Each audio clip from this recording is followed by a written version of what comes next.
আজকে চলে আসলাম একটা ভালো একদম দক্ষ মিস্ত্রি নিয়ে, যাদেরকে আমি প্রশ্ন করব এবং তারা উত্তর দিবে। আপনারা শুনতে পাবেন। আপনারা এর মধ্যে থেকে আপনারা অভিজ্ঞতা নিতে পারবেন। আপনার টাইলসের ক্ষেত্রে কি কি লাগবে, কি কি লাগবে না, বা কি কি সমস্যা হয়, কি কি সমস্যা হয় না, কি ধরনের টাইলস নিতে হয়, কোন ধরনের সব কিছুর প্রশ্নের উত্তর আজকে টাইলসের মিস্ত্রির কাছ থেকে নিব। আপনারা ভিডিওটি শেষ পর্যন্ত দেখেন। আসসালামু আলাইকুম ভাই, ভালো আছেন? ওয়ালাইকুম আসসালাম, আলহামদুলিল্লাহ ভালো আছি।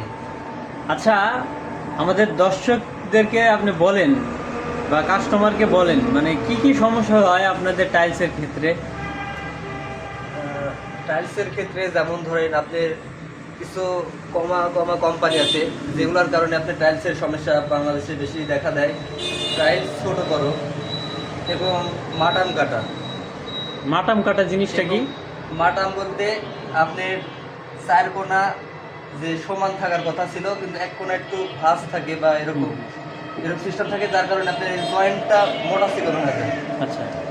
আর দ্বিতীয়টা হলো আপনার টাইলসের বুক টাল হয়, এই যে মাঝখানে এই দুই কোণা সমান থাকে কিন্তু মাঝখানে টাল হয়। অনেকে বাড়িওয়ালা ভাইরা মনে করে যে মিস্ত্রিরা হয়তো আপনার টাইলস লাগানোর ক্ষেত্রে উঁচা নিচা করে ফেলেছে, কিন্তু বেশিরভাগ মিস্ত্রিরা ভাইরাই আপনার কোণা মিল রাখে, কিন্তু মাঝখানে টাল ওটা মিল করতে পারে না। কারণ এটা হলো আপনার নর্মালিভাবে রাবার না, এটা হলো শক্ত একটা মাটির তৈরি জিনিস, যার কারণে যে অনেকে মিস্ত্রি ভাইরা মনে করে যে ক্লিপ ব্যবহার করলে হয়তো মাঝখানের মাটা আমরা মানে সমান রাখতে পারবে, জীবনও পারবে না, কারণ এটা রাবার হইলে আপনি উঠে আসতো। কিন্তু ক্লিপ ব্যবহার কারণে স্পেসটা ঠিক রাখা যায়, কিন্তু আপনার উঁচা নিচা কখনো ঠিক করা যায় না। সেক্ষেত্রে মাল কিভাবে মানে বুঝবো যে ভালো এবং খারাপ? আপনার যেগুলো মাল যেরকম ভালো ভালো কোম্পানির মাল যেগুলা ফিনিশিং তৈরি করে ওগুলা মাল ভালো হয়।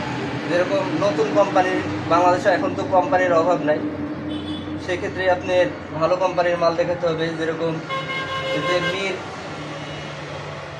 তারপরে আরেকের, এগুলো মাল কোম্পানির মাল অনেক ফিনিশিং এবং স্মুথ মানে সুন্দর হয়, গ্লেজিং সুন্দর হয়।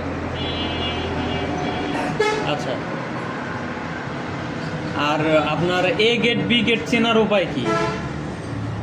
এ গেট আর বি গেট চেনার উপায় হলো আপনার বর্তমানে কোম্পানির কোম্পানি থেকে আপনার কার্টুনের মধ্যে এ গেট অথবা বি গেট লোগো মানে লেখা থাকে। আর যেগুলা দোকানদার আছে যে খোলা মাল দেয়, এ গেট বি গেটের সমস্যা হয় যেগুলো কানি ছোটা বা কালার এক কালার থেকে ডিসপ্লে কালার হওয়া, হ্যাঁ, আর একটু টাল, এরকম বি গেটের মাল মানে একটু টাল বা কোনা ছোটা বা কালার ডিসকালার, একটু এই পার্থক্য। আর এ গেটের মালের ফিনিশিং সুন্দর হয়, এই আর কি। আচ্ছা ভাই, পুটিং এর ক্ষেত্রে আপনার কোন পুটিংগুলো ভালো? মানে পুটিং এর ক্ষেত্রে কিভাবে বুঝবে যে ভালো পুটিং কোনটা, খারাপ পুটিং কোনটা? আমাদের বাংলাদেশ বাংলাদেশ মানেই বাঙালি অনেক চালাক, যার কারণে কোম্পানি, বাংলাদেশের কোনো পণ্যই কোম্পানি কম নেই।